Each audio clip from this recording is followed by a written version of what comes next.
Courtroom showdown over the multi-million-dollar portrait of the late Farrah Fawcett. At issue, who owns the Andy Warhol painting? Her longtime partner, Ryan O'Neal, taking the stand, saying it's his. ABC's Nick Watt has more. The time was 1980, and the place, Andy Warhol's factory. He created two near-identical portraits of Farrah Fawcett. And 33 years later, Ryan O'Neal is choking back tears in court, remembering his late love and fighting to keep one of them, now worth millions, and he says, laden with sentimental value. The painting is mine, O'Neal told the court. But the University of Texas at Austin also wants it, claiming it's part of the collection Fawcett left to her alma mater. They just want expensive art. And it was hanging in Fawcett's condo when she died, before O'Neal took it. Didn't tell anybody what he'd done. O'Neal's explanation lies in a tempestuous chapter of his long relationship with the Charlie's Angel. It was 97, and they split when she caught him in bed with a 25-year-old at his Malibu beach house, the portrait hanging over the bed. O'Neal claims he then asked Fawcett to store the picture at her place. My young friend was uncomfortable with Farrah staring at her, he told the court. How long have you known about this? The silver screen star of the 70s was a little hard of hearing and forgetful, telling a lawyer, "You're throwing a lot of dates at me that just confuse me."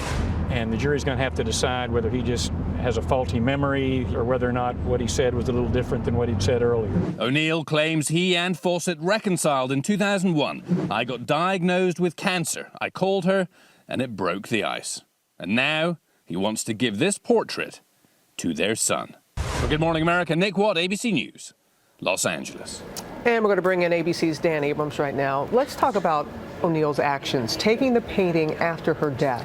Well, there's a simple legal question here, and that is, did this belong to Ryan O'Neal? Andy Warhol is dead, Farrah Fawcett is dead, and so Ryan O'Neal's credibility becomes crucial. So everything that he did gets scrutinized. Now, he went in after her death and took the painting. He admits that. What the university is saying is he was kind of squirreling it away. He was hiding it. No one knew he had it. He's saying, I wasn't trying to hide it at all. The university says, we only discovered it was at his home after seeing it on a reality show. He says there were no secrets there. And the fact that there are two paintings, how important is that? Well, you know, look, the team for Ryan O'Neal is saying, well, look, they've already got one, in essence. What do they need another one here for? But I think when the jury thinks about this, they're going to be thinking to themselves, okay, when Andy Warhol created this, is it possible he was creating one for each of them? Why did he create two? Because, remember, O'Neal is saying back when this was created in 1980, it was created for him, that he's the one who had the conversation with Andy Warhol about creating these. The university's saying, no, Andy Warhol went directly to Farrah Fawcett. What do you think's going to happen here?